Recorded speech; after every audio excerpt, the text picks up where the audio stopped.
मुर्दे के शरीर से निकलने वाली भूतिया आत्मा का रहस्य। क्या आपने कभी किसी मुर्दे के शरीर से निकलती हुई आत्मा को देखा है? अगर देखा है तो शायद आप अब तक जिंदा न होते। लेकिन ये कहानी एक ऐसे गांव की है जहां हर अंतिम संस्कार के बाद एक भूतिया आत्मा निकलती थी और जो भी उसे देख लेता वो या तो पागल हो जाता या फिर सीधा मौत के मुंह में चला जाता। लेकिन क्यों निकलती थी वो आत्मा? किसकी थी वो और क्या कोई इसे रोक सका? जानिए इस रहस्य को इस स्पाइन चिलिंग कहानी में, जिसकी एंडिंग आपके रोंगटे खड़े कर देगी, लेकिन एक चमत्कार भी साथ लाएगी। उत्तर प्रदेश के एक सुदूर गांव छौना में पिछले 10 सालों से एक अजीब सी दहशत फैली हुई थी। हर महीने गांव में कोई न कोई व्यक्ति मरता और जब उसका अंतिम संस्कार होता तभी ये अजीब घटना घटती। रात के अंधेरे में जब चिता जलती तो अचानक उस मुर्दे के शरीर से एक काली धुएं जैसी आकृति निकलती, एक आत्मा जो हवा में तैरती और आंखों से खून टपकाते हुए गायब हो जाती। जो भी इसे देख लेता उसका मानसिक संतुलन बिगड़ जाता। कुछ लोग अगले ही दिन मर जाते। लोग डरने लगे। अब अंतिम संस्कार के वक्त सिर्फ 2 या 3 लोग ही जाते, वो भी आंखों पर पट्टी बांधकर।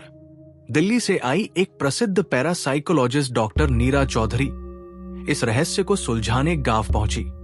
उसे असामान्य घटनाओं की तह तक जाना पसंद था। गांव वालों ने पहले तो मना किया, लेकिन जब उसने कहा कि वो इस आत्मा का रहस्य सुलझाकर इसे हमेशा के लिए मुक्त कर सकती है, तो गांव के प्रधान ने उसे चिता वाले मैदान तक ले जाने की इजाजत दी। नीरा ने खुद को कैमरों और विशेष उपकरणों से लैस किया। रात को एक बुजुर्ग का अंतिम संस्कार होना था। नीरा अकेले वहां मौजूद रही। जैसे ही चिता ने आग पकड़ी, मुर्दे का शरीर एक बार को हिला और फिर एक काली डरावनी आत्मा उसके शरीर से बाहर निकली।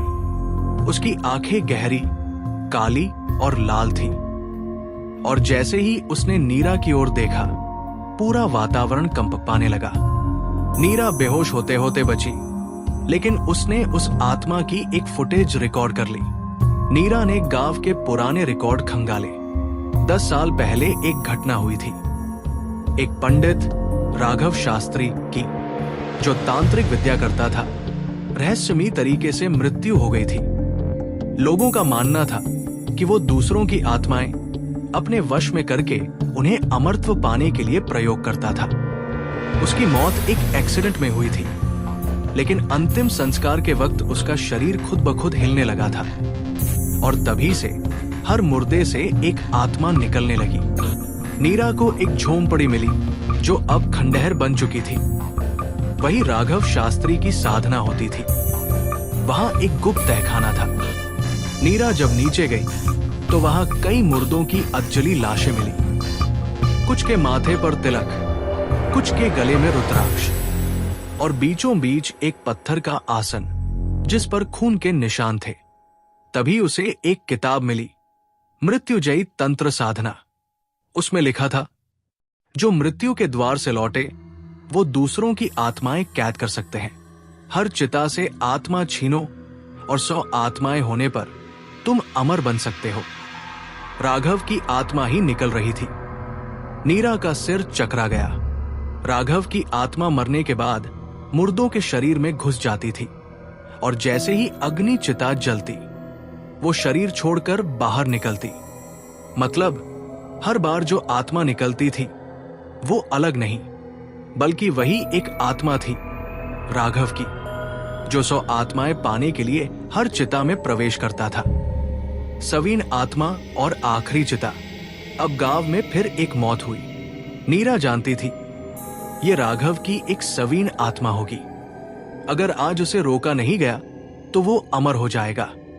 वो इस बार खुद चिता के पास बैठी रही, लेकिन इस बार उसने रेखा खींच दी, एक तांत्रिक यंत्र बनाकर। जैसे ही आत्मा बाहर निकली वो उसमें फंस गई। चारों ओर हवा में तूफान चलने लगा और आत्मा ने चीखते हुए कहा, तू कौन है जो राघव को रोकने आई है? मैं अमरत्व के एक कदम दूर हूं। नीरा ने मंत्र पढ़ा और यंत्र तेजी से जलने लगा। तभी आत्मा ने छलांग लगाई और सीधी नीरा के शरीर में घुस गई। नीरा कुछ देर तक बेहोश पड़ी रही। फिर उसने आंखें खोली और धीरे धीरे उसकी आंखों से काला धुआं निकलने लगा। आत्मा ने उसे छोड़ दिया, लेकिन बाहर आने के बाद आत्मा जली नहीं, वो रुक गई, हवा में तैरती हुई। तभी चमत्कार हुआ। चिता से अचानक एक दिव्य प्रकाश निकला। एक संत की आकृति प्रकट हुई। वो गांव के ही एक पुराने साधु की आत्मा थी, जो पहले ही मोक्ष को प्राप्त कर चुका था। उसने कहा, राघव, तेरी सजा पूरी हुई। तू 100 आत्माएं नहीं पा सका, लेकिन अब तुझे मुक्ति मिलेगी, क्योंकि पहली बार किसी ने तुझे रोका नहीं, बल्कि समझाया। राघव की आत्मा शांत हो गई और वो दिव्य प्रकाश में विलीन हो गया। गांव में शांति। उस दिन के बाद गांव में कोई चिता से आत्मा नहीं निकली। मौतें हुई, लेकिन सामान्य रीतियों से। नीरा ने गांव छोड़ने से पहले मंदिर में पूजा की और कहा, अगर डर का सामना करो तो डर भी डर जाता है, लेकिन अगर तुम सच्चाई को जान लो तो भूत भी इंसान की तरह छोटा लगता है। गांव वालों ने पहली बार खुले आंखों से चिता देखी और वहां सिर्फ राख थी, आत्मा नहीं। तो क्या राघव की आत्मा वाकई मुक्ति पा गई, या वो अब किसी और रूप में लौटेगा? और नीरा, क्या वो अब भी साधारण इंसान है, या उसके भीतर कुछ रह गया है? अगर आपको ये कहानी रोमांचक और चौंकाने वाली लगी तो वीडियो को लाइक करें, सब्सक्राइब करें हमारे चैनल को और कमेंट में बताएं, क्या आपने कभी आत्मा को महसूस किया है? अगर आपको हमारी कहानी पसंद आई तो इसे लाइक करें, अपने दोस्तों के साथ शेयर करें और हमारे चैनल को सब्सक्राइब करें। घंटी दबाना न भूलें, ताकि अगली बार की रहस्यमयी कहानियां आप सबसे पहले देख सकें। आपकी एक प्रतिक्रिया हमें और बेहतर बनाने में मदद करेगी। धन्यवाद।